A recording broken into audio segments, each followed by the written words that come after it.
कहो यार, बड़ी ठंडी यार, बड़ी ठंडी। जब यहाँ है इतनी ठंडी बात, गाँव में का हुए? अरे गाँव में मनई यार एकदम ठिठुर जाता है, हथुआ तो पेड़ हो जाता है यार। हम लगा कितना जाने पनिया में समझत हुई है।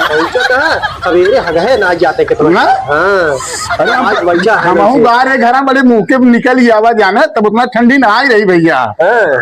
ये जान ला कि 7 साढ़े 7 बजे घाम हो जाता रहा और 3-4 बजे थोड़ा नॉर्मल हो गया ना, बड़े वो थाम निपट याद गई है समय रावत भाई, तुम तो हफ्ता भर में नहाई पड़ी यार। अरे बाप रे। हाँ भैया। अरे महाराज हमारे लड़के चाचा लड़की को फोन कह रहा किसनुआ बतावत रहा जवान पहिरा पारा ने सर्वो दिखाबे यहाँ करता है, कहे कोल्ला करैया रहे, कोल्ला करैया रहे, जा कहा जहाँ बैठे ने वही बड़का बाबू कहे बैठा रहे ना, ओकरे अगवे देखी ना कहे जाए को नहीं लगा वो बैठी पीछे आई। हाँ यार समझ ये कुल हो भाई कह रहे हैं। जब उधर दौड़ा ले भागा लोटा लोटा फेंक के काट मार दे चौरा बड़का बाबू यार कोईरिया परब हमें ना दिखान तू का करे मारत है आपका। तो भैया समझ ये कुल गांव में मच्चा बजाना है, समय गांव ला जाए ना जाए यहाँ ठीक बोलो। यहाँ देखा जब इतना जड़ा था बम्बई में, गाँव में जान सही जवान बाहर हालत खराब रही मना इनका।